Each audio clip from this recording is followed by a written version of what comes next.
Isso mesmo. Bom dia a todos.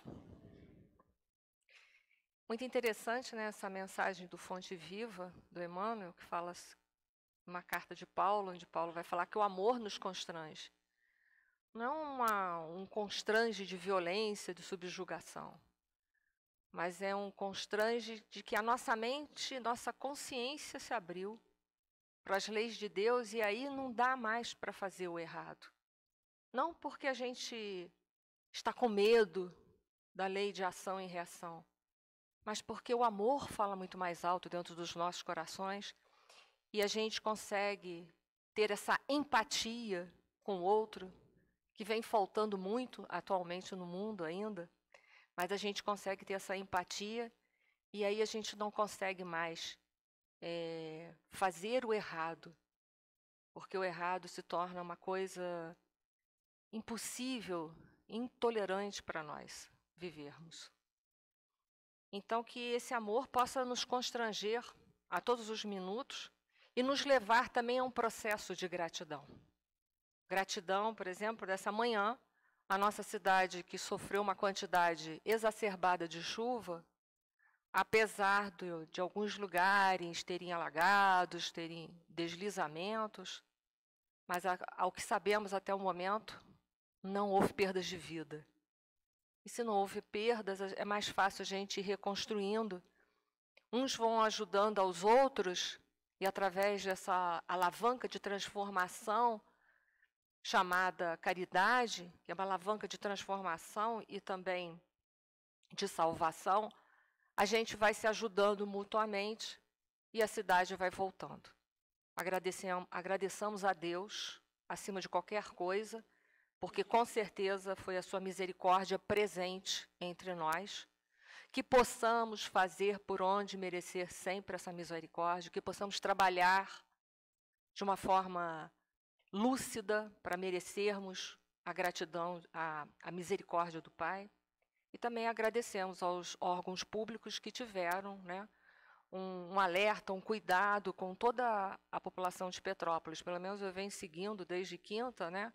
Houve uma atuação importante e boa. Na hora que as pessoas fazem coisas boas, a gente tem que aplaudir também.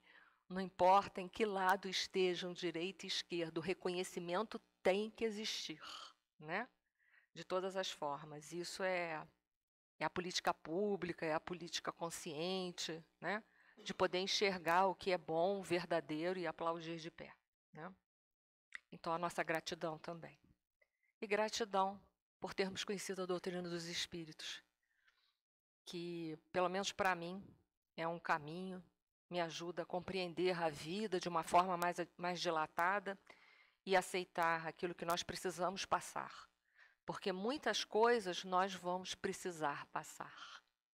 É fruto de uma plantação equivocada e nós, muitas vezes, ainda não dilatamos a consciência o suficiente para podermos merecer não vivenciar aquilo. Hoje, como a Márcia anunciou, é a última parte do sermão profético, que está em Mateus, capítulo 25, versículo de 31 a 46. Como já falamos de outras vezes aqui, o sermão profético foi uma profecia proferida por nosso Senhor Jesus Cristo, um pouco antes dele ser julgado, condenado ao processo de crucificação. Ele deixa para a humanidade uma série de alertas que ele fala de várias maneiras, alertando a todos nós, a humanidade terrestre, para que a gente se conscientize que precisamos fazer o bem. Olha que interessante. Se ainda precisamos ser conscientizados de fazer o bem, é porque não fazemos. Quando a gente vê que tem leis que vai cercear a nossa liberdade, por quê? É porque ainda não estamos conscientes, precisamos de algo para nos condicionar, né? Se a gente, por exemplo, vai num banheiro de uma casa espírita, como a nossa aqui, que diz assim, puxa a descarga, né? Vamos falar com sinceridade, apaga a luz, fecha bem a torneira, joga o lixo dentro do cestinho, é por quê? Porque tem muitos que não fazem, né? Se a gente tiver a consciência de que é público e que vem outra pessoa, nós vamos cuidar daquele banheiro como é o banheiro da nossa casa, com todo zelo. Porque depois da gente, virão outras pessoas que necessitarão usar desse banheiro e que vão precisar desses serviços.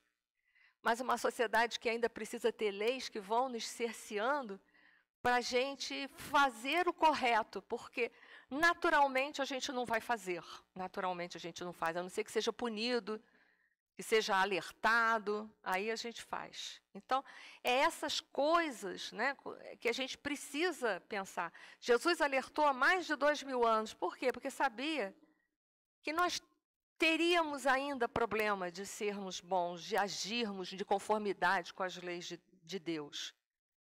Mas é claro que as profecias não foram proferidas para acontecerem. Elas foram proferidas como um alerta, dando tempo para todos nós, através do nosso livre-arbítrio, mudar uma situação. Está nas nossas mãos a gente construir um mundo melhor. Mas não olha para o lado e olha assim, o irmão não está fazendo, então também não vou fazer. Não, não deixa o outro determinar o seu comportamento. Faça você se você pode. Se o outro não for fazer, o problema é do outro. O problema é do outro. A sociedade é assim, a gente vai se dando, a gente vai se justificando. Eu não faço porque ninguém faz. Se ninguém faz, o problema é daqueles que não forem fazer. Mas que nós que temos consciência, estamos vendo que pode ser feito de outra forma, que venhamos a fazer. Parar com essa consciência de que nós vamos ser bobos se a gente fizer. Não, nós vamos ser corretos fazendo. E aí o bem que eu faço, que é um pouquinho aqui, a Márcia faz outro pouquinho aqui, vocês fazem outro pouquinho ali. Quando a gente vê, a terra está diferente, a terra está um lugar agradável de ser vivido, de se morar. Então é isso que a gente precisa saber. Vamos à passagem e a gente vai fazer umas reflexões, tá? Em cima. Falou assim Mateus: e quando o Filho do Homem vier em sua glória, e todos os santos anjos com ele, então se assentará no trono da sua glória. E todas as nações serão reunidas diante dele, e apartará um dos outros, como o pastor aparta dos bodes as ovelhas. E porá as ovelhas à sua direita, mas os bodes à sua esquerda. Então dirá o rei aos que estiverem à sua direita: vinde, benditos de meu Pai, possui por herança o reino que vos está preparado desde a fundação do mundo. Porque tiveste fome e deste-me de comer, tive sede e deste-me de beber, era estrangeiro e hospedaste-me, estava nu e vestiste-me, adoeci e visitaste-me, estive na prisão e foste-me ver. Então os justos lhes responderão, dizendo: Senhor, quando te vimos com fome, te demos de comer, e com sede, te demos de beber? E quando te vimos estrangeiros e te hospedamos, ou nu e te vestimos? E quando te vimos enfermo, ou na prisão e fomos te ver? E respondendo o rei, lhes dirá: em verdade vos digo que quando o fizeste a um de meus pequeninos irmãos, a mim o fizeste. Então dirá também aos que estiverem à sua esquerda: apartai-vos de mim, malditos, para o fogo eterno, preparado para o diabo e seus anjos. Porque tive fome e não me deste de comer, tive sede e não me deste de beber, sendo estrangeiro não me recolheste, estando nu não me vestiste, e enfermo e na prisão não me visitaste. Então eles também lhe responderão, dizendo: Senhor, quando te vimos com fome, ou com sede, ou estrangeiro, ou nu, ou enfermo, ou na prisão, e não te servimos? Então lhes responderá, dizendo: em verdade vos digo que, quando a um destes pequeninos ou não o fizeste a mim. E irão estes para o tormento eterno, mas os justos para a vida eterna. Primeira mão, a gente entende com clareza, né? Ele exorta a misericórdia, sem dúvida nenhuma. E a gente sabe que a misericórdia, ela representa o amor em ação. E o amor em ação é a definição da caridade.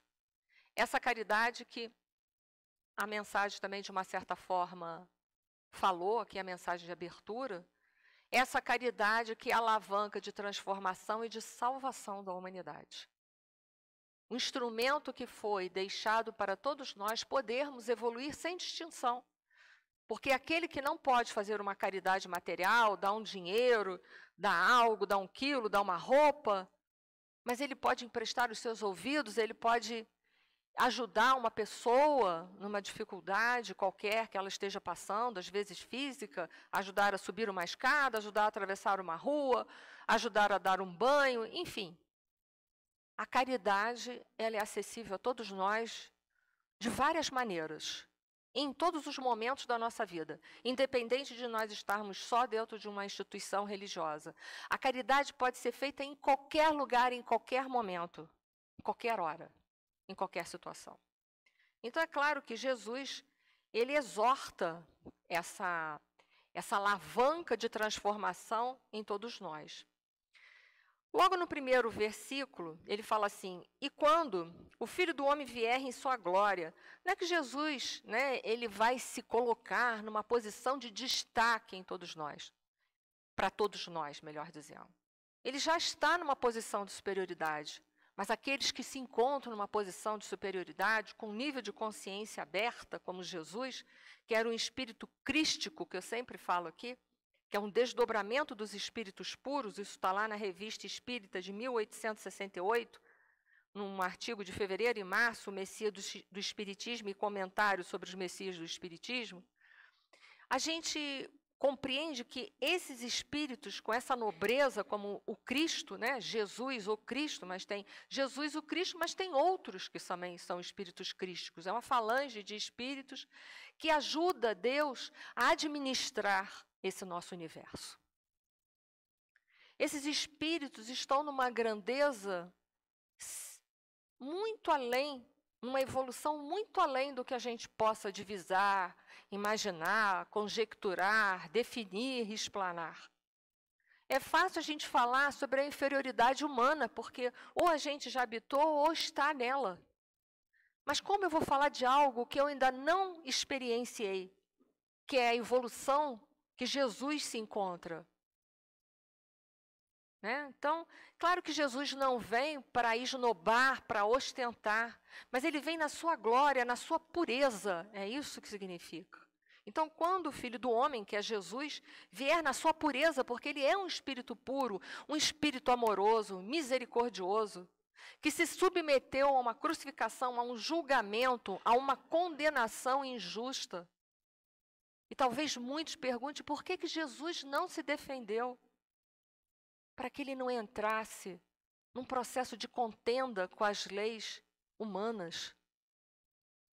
Ele se deixou levar acreditando que o Pai, as leis do Pai estão acima de tudo isso.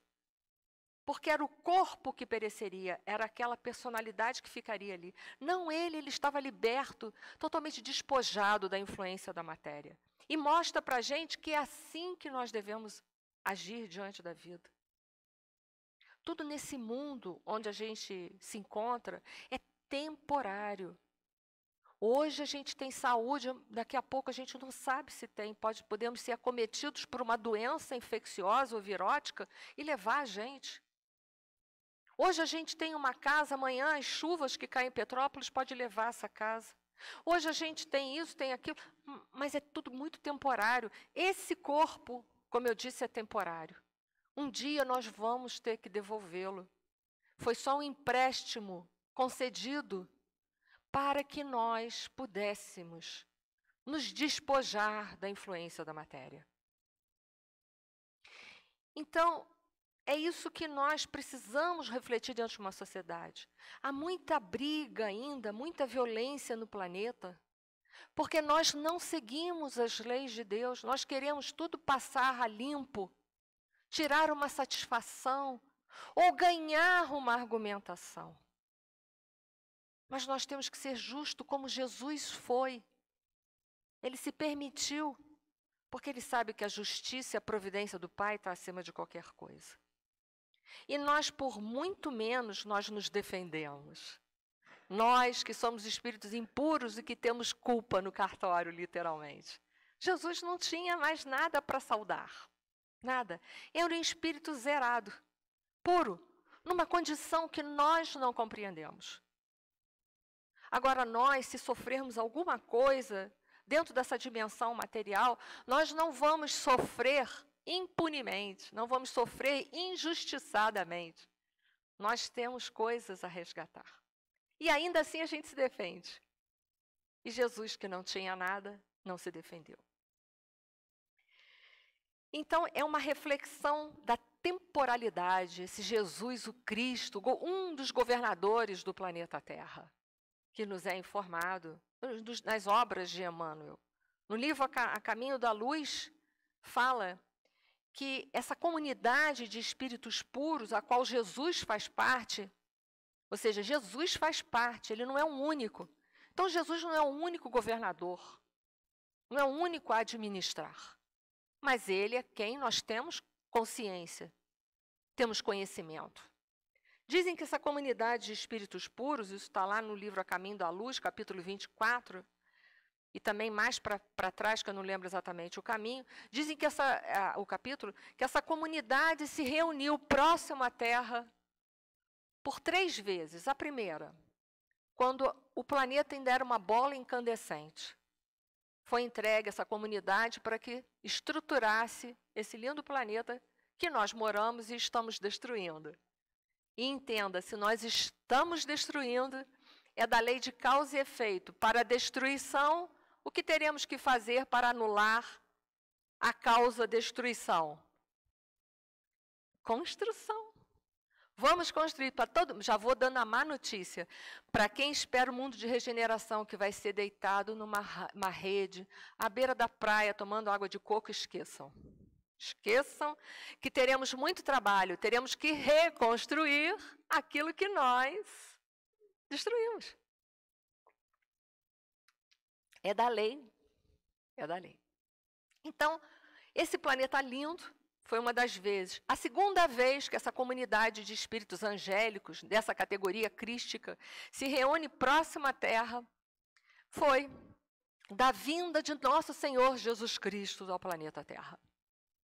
Porque ele havia prometido, desde a época em que os capelinos haviam sido exilados, né, degredados de capela, ele havia prometido, ele havia recebido esses espíritos lá naquele planeta que também estava borderline como o nosso, em fases de transição, mas os espíritos que não aceitaram viver as leis de Deus, iriam ser exilados para cá. Jesus os recebe, exorta a fé, fala da esperança, do amor, das oportunidades, e diz que pessoalmente ele viria mais tarde para consolar esses corações e fortalecê-los na fé e na perseverança da vivência das leis de Deus.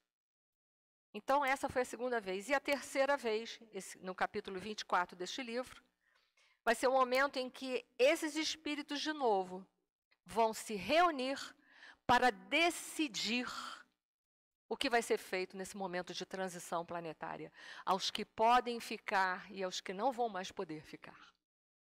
Quando se dará essa reunião? Não sei. Esqueçam de datas. Kardec, quando fala do sermão profético nos capítulos de A Gênese 16, 17 e 18, ele alerta, cuidado com espíritos que dão datas, detalhes de datas, são pseudo-sábios. Então a gente não sabe, porque nesses trâmites todos eles sabem, porque eles conseguem ver as coisas do alto, né? Tem a presciência, eles sabem mais ou menos quando se dará. Mas cuidado com essas datas certinhas, esses anos certinhos, porque vai depender do livre-arbítrio de todos nós. Também tem esse fator, essa grandeza. Mas é claro que Jesus sempre enviou seus missionários na Terra, como nos diz Emmanuel, e vai ser reforçado isso na Revista Espírita de fevereiro e março, o artigo que eu já citei, de 1868, os Messias do Espiritismo e também os Espíritos Marcados. Vai estar lá, vai falar que nesse momento de transição também serão enviados espíritos para nos ajudar. Então ele diz que serão enviados 3 categorias, os Messias, os espíritos marcados e os espíritos superiores. Os Messias são infalíveis, são espíritos puros, não têm mais influência da matéria. Isso está na Revista Espírita. Os espíritos marcados e os espíritos superiores por ainda não serem impuros, são vulneráveis dentro das suas missões e poderão vir a falhar. Mas o que nós devemos fazer diante de toda essa situação? Usar a razão, avaliar todas as coisas que estão acontecendo ao nosso redor. Às vezes, diante dessa imensidade de informações e notícias que rodam as redes sociais, a gente se perde. Mas a gente não pode esquecer que quando a gente está em dúvida, o caminho é sempre o amor, o caminho é sempre a misericórdia, o caminho é sempre a não violência, sempre. Então, se a gente estiver em dúvida, é só seguir esse caminho. Eu estou citando as fontes para que vocês possam, posteriormente, acessá-las.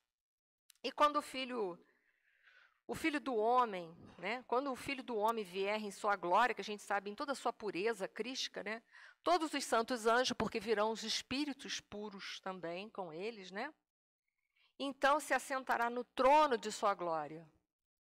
Não é que Jesus, né, ele é um rei que quer ser servido. Mas a glória aí significa o momento da transição planetária, né? É um momento em que vai assinalar verdadeiramente a mudança, ou seja, a tônica vibratória do planeta vai ser modificada. Se hoje o planeta está dentro de uma faixa ainda de muita violência, de muita heterogeneidade, de muito distanciamento das leis de amor de Deus, do nosso Pai, Jesus, naquele instante em que ele terá que fazer a seleção, porque só ele e esses espíritos puros terão capacidade para fazer seleção, a gente não tem capacidade para fazer essa seleção. Imagina se a gente fosse convidado para fazer a seleção. A gente abrir nosso livro de antipatia e falar, esse povo todo que eu antipatizo, mas não passa mesmo. E a gente arranjar argumentos ótimos para isso. Então, entenda, a gente não está preparado para esse tipo de situação, porque por muito menos a gente iria falir. Esses espíritos que amam de uma forma incondicional, que compreendem as leis de Deus numa profundidade, numa amplitude inenarrável, é que poderão separar os bodes das ovelhas. E não fique achando que o bode é um animal ruinzinho, não. Ele também é de Deus. É uma força de expressão, uma linguagem utilizada para que se pudesse entender, né? Que se separaria as diferenças. Mas que diferenças? Né? Aquilo que era bom daquilo que é ruim. Aquilo que está de conformidade com as leis de Deus e aquilo que não está. Então, será dessa maneira. E só espíritos preparadíssimos para isso é que poderiam realizar isso.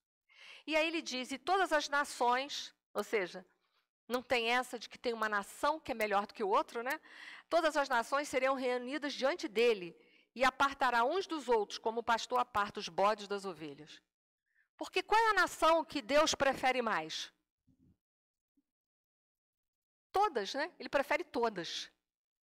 Né? Nós é que nos separamos por nações, por continentes, por países, por línguas.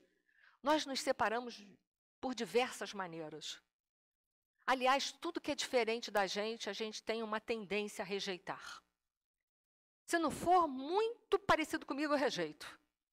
Se a ideia não for muito de conformidade com as minhas, eu rejeito. Para ver que a gente não está com capacidade de fazer separações. Né? Essa separação, não. Então, todas as nações ficarão ali diante, e ele vai separar os bodes das ovelhas. É claro que essa é uma representação. Né? Os bodes representam ainda as pessoas que estão presas numa postura mental de interesses pessoais. Porque Kardec pergunta, eu não sei qual é o número agora, da questão do Livro dos Espíritos, ele pergunta, por que indício nós poderemos verificar o estado evolutivo de uma pessoa, mesmo quando a gente separa os vícios e as paixões? Tem uma pergunta assim no Livro dos Espíritos, mais ou menos. E a gente pensa assim, mas se tirou os vícios, as paixões, né? Como é que eu vou poder separar? E aí Kardec fala, pelo interesse pessoal. Porque às vezes a pessoa está mascaradamente caridosa, mascaradamente boa. Mas se a atitude dela demonstrar um interesse pessoal, então é óbvio que aquele vício estava camuflado com uma máscara. Né? Kardec faz essa pergunta antes de existir ainda as teorias freudianas. Olha que interessante. Antes de surgir, né, o estudo mais aprofundado da psique humana. Olha que interessante. Faz essa pergunta e os espíritos nos respondem. Então, aqueles que ainda só agem de forma individualista, pensando assim, farinha pouco, meu pirão primeiro, está frito. É um bode. É um bode, infelizmente. Né? É um bode, que não é expiatório, né, Júlio? É outro bode. Né? É o bode do interesse pessoal. Porque não cabe mais, no momento em que estamos, pensar só no que é bom para a gente. Nós temos que pensar o que é bom para uma comunidade. Essa comunidade se chama planeta Terra. Nós não vivemos separados. Tanto não existe essa separação que hoje o planeta está se destruindo, está sendo destruído. E a destruição que faz aqui vai respingar aqui. A que faz aqui vai respingar lá. Por quê? É tudo a mesma coisa, está tudo interligado. E nós sabemos que é o fluido cósmico universal que interliga todas as coisas. Então, como as coisas estão separadas? Elas não estão separadas. A minha atitude negativa aqui, dependendo do tamanho da negatividade dela, vai ter uma repercussão, como se fosse uma onda. Se ela for muito grande, ela é um tsunami que vai destruir ao redor.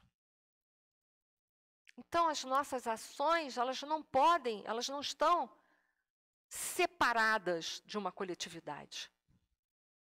Então, uma pessoa que toma uma decisão de, por exemplo, hoje, se decide fazer uma guerra nuclear, ela mata, mas o que vai acontecer com ela? Ela vai junto. Pode ser que demore um pouquinho, mais horinhas, né, até a destruição, são uns minutos, né? Mas ela vai junto. Mas a ganância humana não pensa. Só pensa em ter, em poder, ao interesse pessoal. O interesse hoje tem que ser coletivo.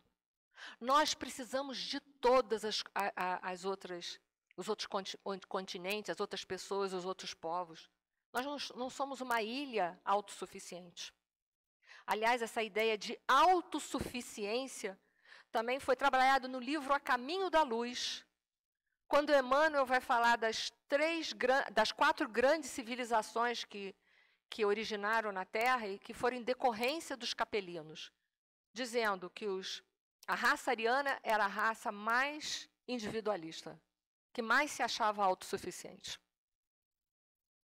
Então, nós precisamos quebrar esse erro. Se a gente olhar para trás, a história ensina a gente o que não fazer. Se a gente não quiser nem olhar para a religião, mas olha para a história. A história vai falar. Então, os bodes das ovelhas representam escolhas feitas. Eu posso escolher ser um bode, ou eu posso escolher ser uma ovelha, que é aquela dócil, aquela que aceita a lei de Deus, aquela que tenta vivenciar a lei de Deus na sua plenitude. Tenta. E os espíritos nos alertaram.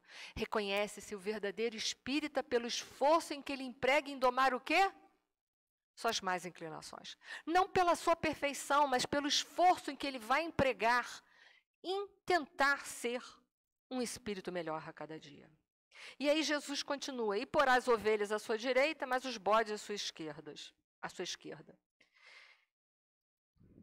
E aí a gente pensa assim, então vai ser Jesus que vai escolher? Não propriamente. Não existe uma escolha assim, eu vou levar o Júlio porque ele foi presidente, ele é gente boa. A outra aí não fez muita coisa, então não é. Não é isso, não é por preferência, não é por cargo, não é por escolha religiosa, não é por, pensa em qualquer coisa, por sexo, por raça, por nação, por nada disso. É uma questão vibratória. Jesus não vai chegar justamente no momento em que a tônica vibratória do planeta precisará ser reajustada. Então, a frequência da Terra agora vai ser X. Eu estou dentro dessa frequência? Não. Então, é uma questão de física.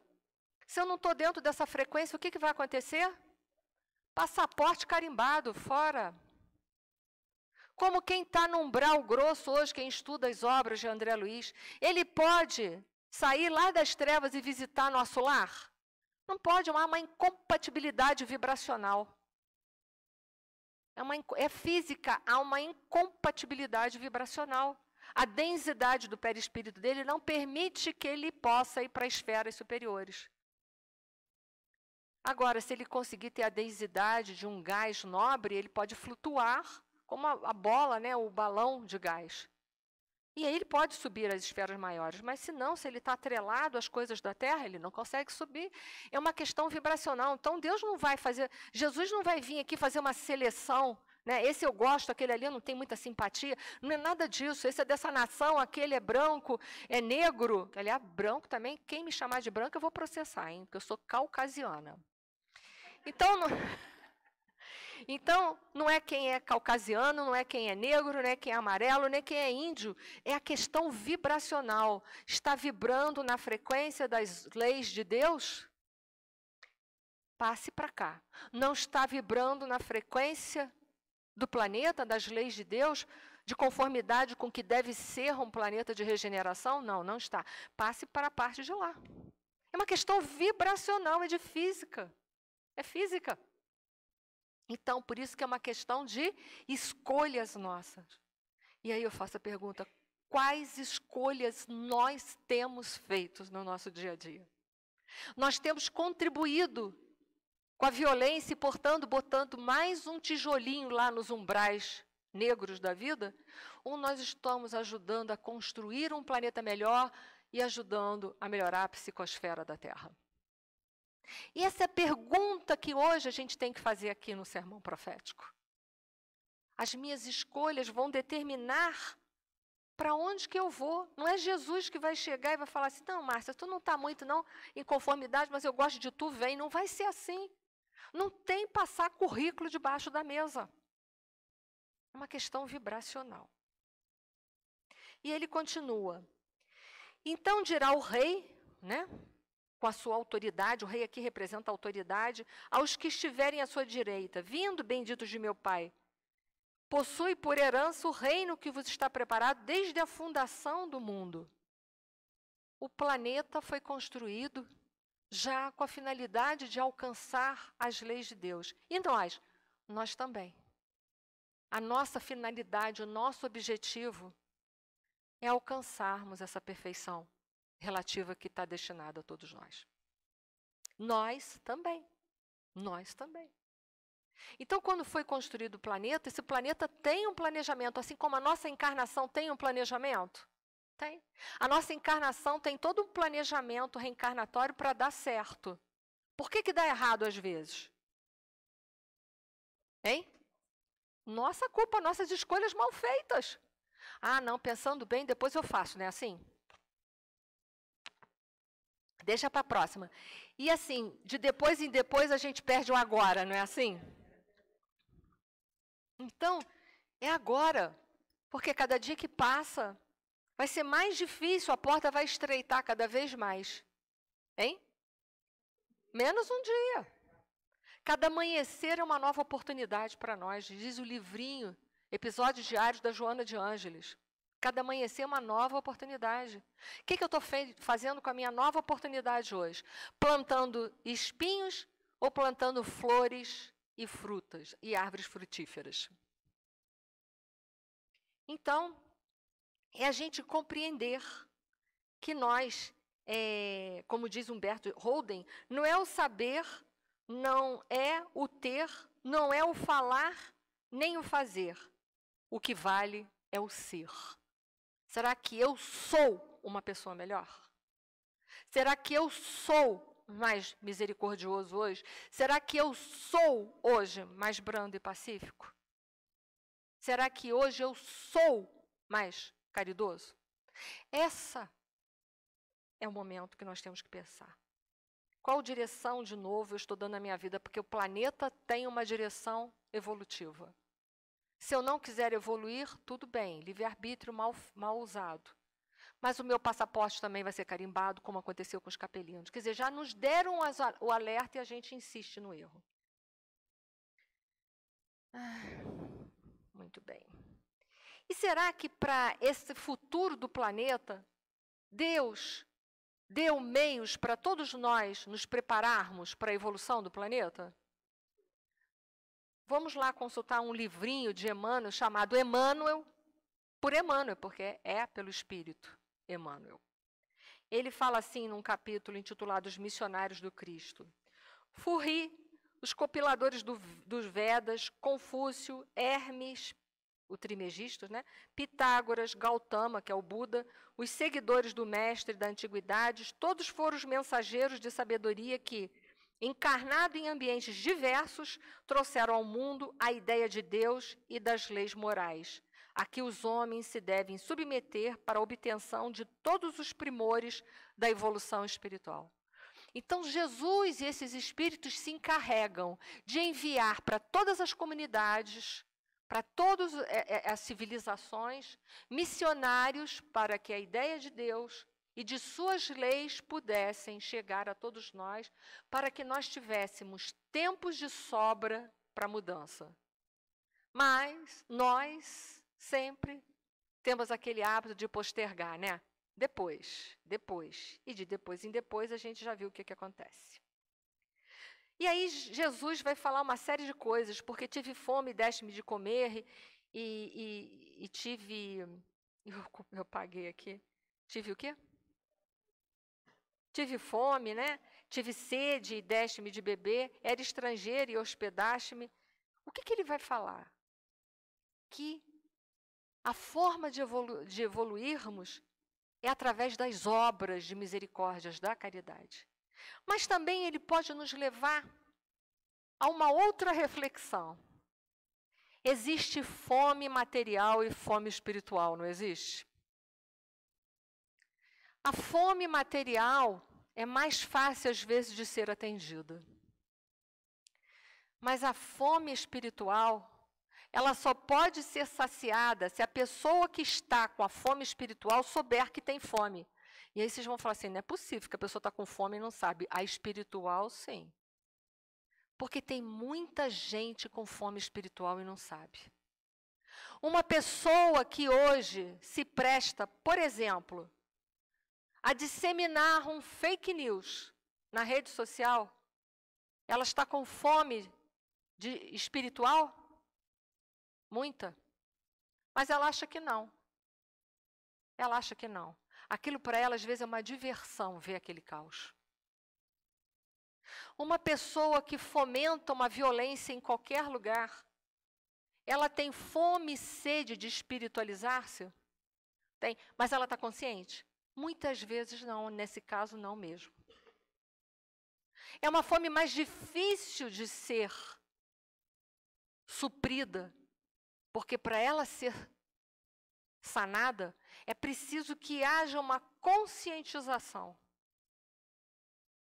Lembram da parábola do filho pródigo? O filho pródigo pega a herança, pede para o pai a herança e sai para o mundo fazendo o quê? Gastando tudo que queria, né? Foi para a vida, não foi? Quando ele viveu tudo que ele achava e que ele achou que ele podia perdurar, aquela gastança, aqueles extremos que ele viveu, em dado momento, como é que ele cai? Esfaimado, com fome e sede. E aí ele lembra da casa do pai, não é? Ele pensa assim, na casa do meu pai, eu não passaria por isso.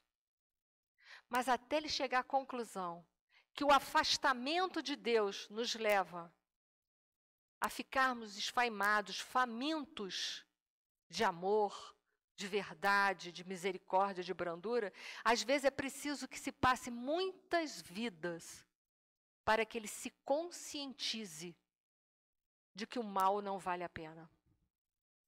Por isso que Emmanuel tem uma frase que eu gosto e sempre repito. A dor há de vir realizar a obra que não foi possível ao amor edificar por si só. E quantas vezes a gente precisa de muito sofrimento, depois de muito errar, muita dor, porque quanto mais coisas erradas a gente faz, mais suscetível à dor a gente fica, para a gente se conscientizar de que a única forma de matarmos definitivamente a nossa fome, a nossa sede, o nosso frio, é nos aproximando da energia do amor do nosso Pai. Quantas vezes? Então, é nesse momento que Jesus exorta, dentro de cada um de nós, a alavanca transformadora e salvadora da humanidade, que se chama caridade. Porque quem aqui pode levantar a mão e dizer que está isento de necessidade de caridade? Seria o mesmo que nós perguntarmos nessa sala, quem aqui não precisa de misericórdia? Então, é preciso a gente estabelecer essa mentalidade cristã dentro de nós. Jesus continua, estava nu e me vesti-me, adoeci, visitaste-me, estive na prisão e foste me ver.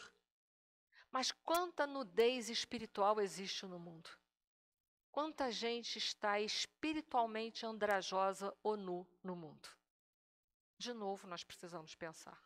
Não só na materialidade da informação, mas também na forma espiritual desta informação dada por nosso Senhor Jesus Cristo no sermão profético. Há muita nudez na terra que não tem roupa que vista. Há muita. Como há muita fome na terra que não tem comida que possa saciar.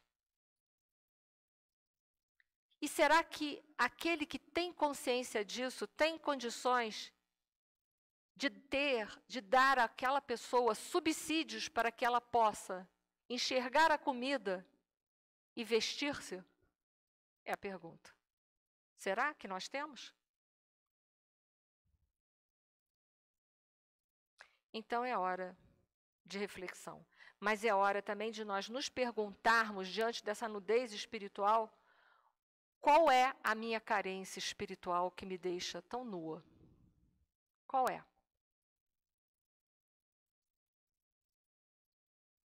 E Jesus continua. Então os justos lhes responderão dizendo, Senhor, quando te vimos com fome, demos de comer, sede, te demos de beber.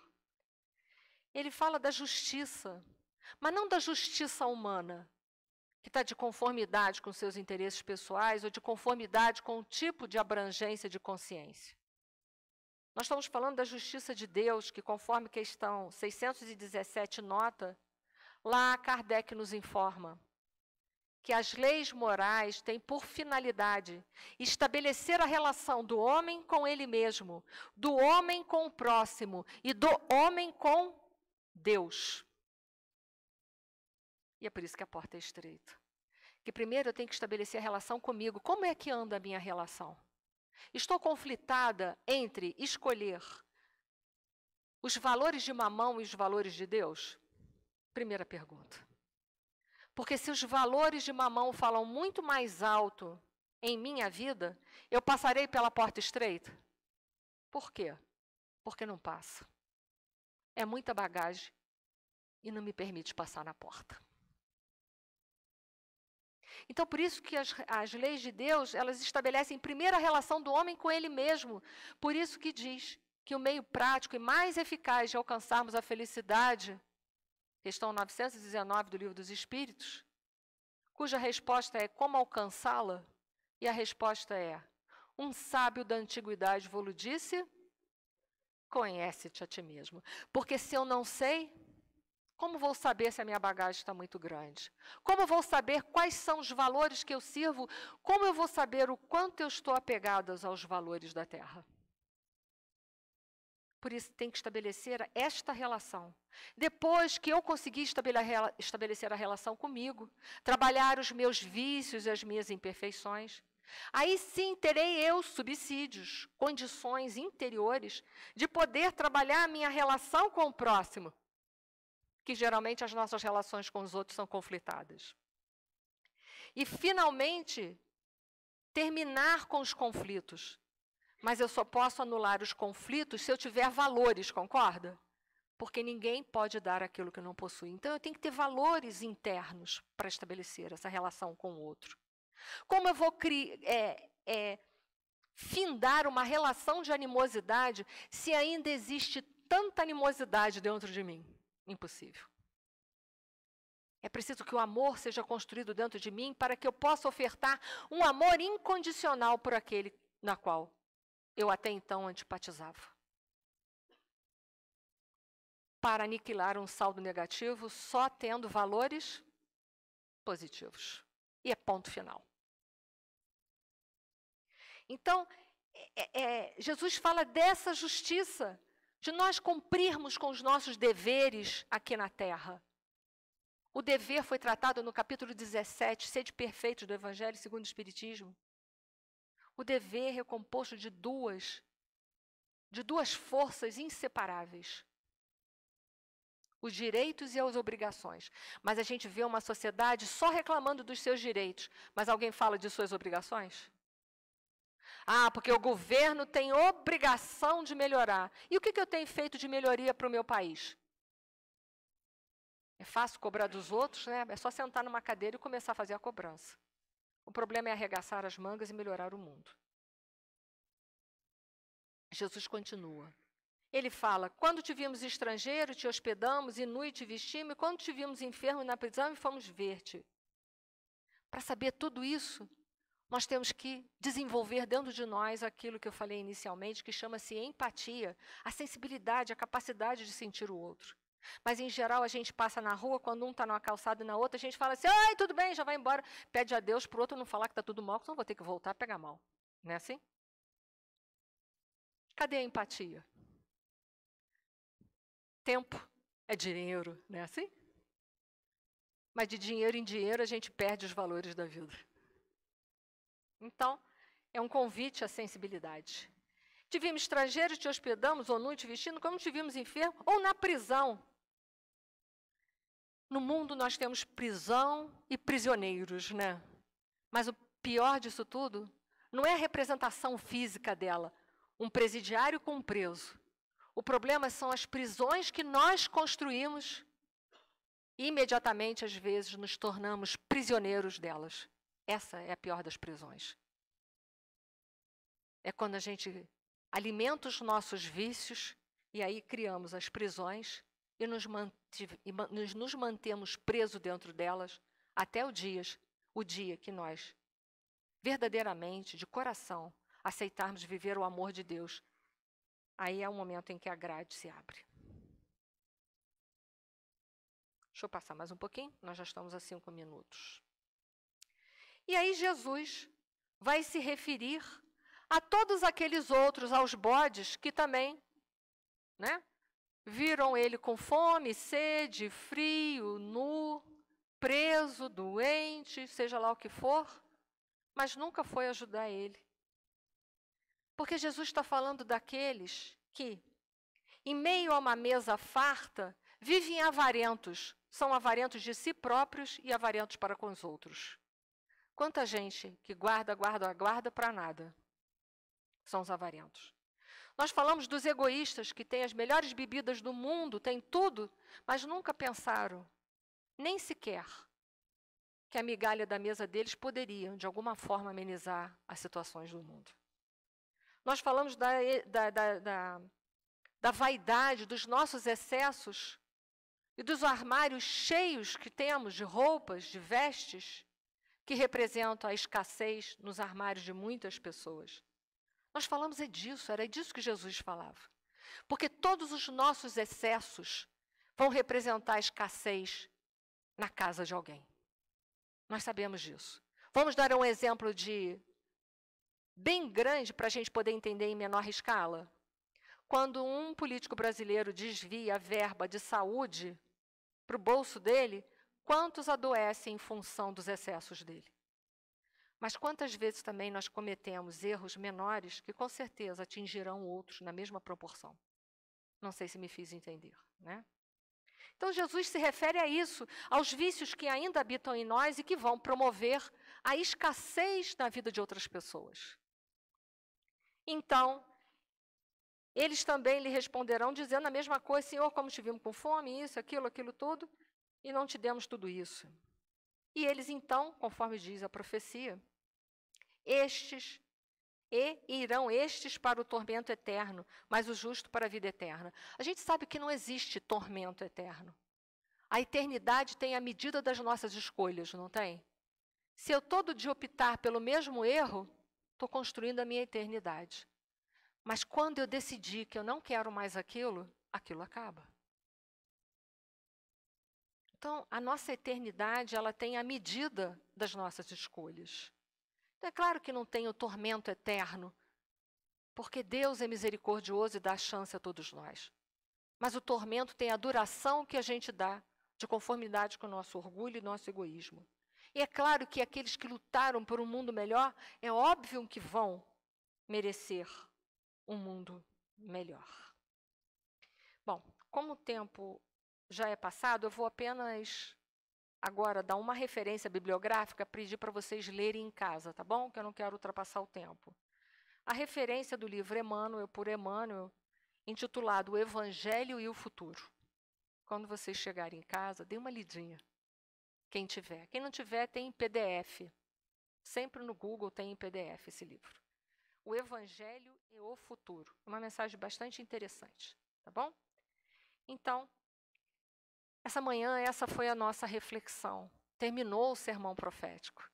Está nas nossas mãos hoje ingressarmos no mundo de regeneração e ajudarmos a tantos irmãos a ingressar também nele. Espero que nós possamos ter força, fé e coragem. E que a paz de nosso Senhor Jesus Cristo, nosso modelo e guia, possa envolver os nossos corações sempre. Muito obrigada.